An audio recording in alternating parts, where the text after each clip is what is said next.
This is Sridhar Kadari, senior journalist, managing editor, V Media news. నీటిపారుదల శాఖలో chief ఇంజనీర్గా పనిచేసిన సంగం చంద్రమౌళి గారిని కలవబోతున్నాము.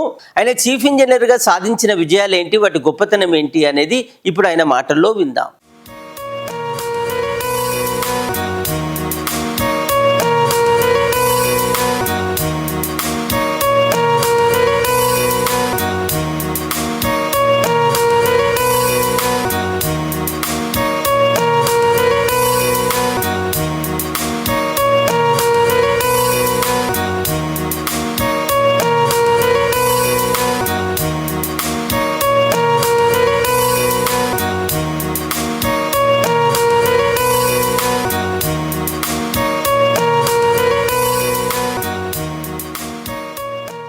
కాళేశ్వరం ప్రాజెక్ట్ ప్రాణహిత చేవెళ్ళని ప్రాణహిత గోదావరి ట్రిబ్యూటరీ ఉపనది, దాని నుంచి నీటిని అటు గోదావరి దగ్గరికి తీసుకొని వచ్చి ఎల్లంపల్లికి, అక్కడి నుంచి నీటిని తీసుకొని ఇక్కడ చేవెళ్ళ దాకా తీసుకొచ్చి ఈ యొక్క తెలంగాణ మిట్ట ప్రాంతాన్ని సస్యశ్యామలం చేయాలి అనే ఉద్దేశంతో దాన్ని ఒక 15 లక్షల ఎకరాలకు పారేటట్టుగా దాన్ని ఒక 180 టీఎంసీల నీటితోటి పెట్టేట్టుగా డిజైన్ చేసి ఫార్ములేట్ చేసి దానికి వైఎస్ రాజశేఖర రెడ్డి పీరియడ్లో మేమే అప్రూవల్ తీసుకున్నాం. దానికి అడ్మినిస్ట్రేటివ్ అప్రూవల్ తీసుకోవటమే కాక దానికి టెండర్లు పిలవటం, పని మొదలు పెట్టడం, పని జరగటం కూడా వైఎస్ పీరియడ్లోనే మొదలైంది. ప్రాణహిత చేవెళ్ళ.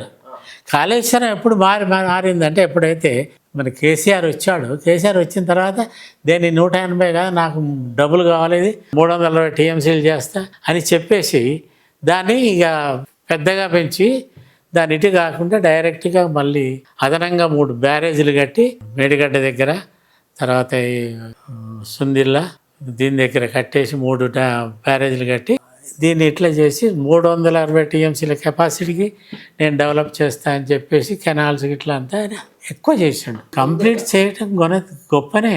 ఎందుకంటే అక్కడ అడ్డుపుల్లలు ఏం లేవు కదా. తెలంగాణ గవర్నమెంట్ వచ్చిన తర్వాత అడ్డుపుల్ల ఏం లేదు, ప్రాజెక్టు అయింది.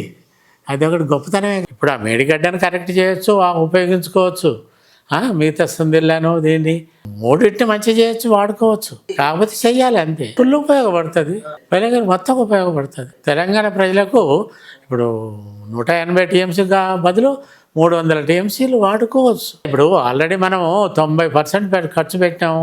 ఒక 5%, 10% ఖర్చు పెట్టక వెనకాడి దాన్ని ప్రజలకు దూరంగా చేసి దాని ఉపయోగాన్ని ప్రజలకు దక్కలేకుండా చేస్తే ఏం లాభం చెప్పండి? అది కరెక్ట్ కాదు కదా.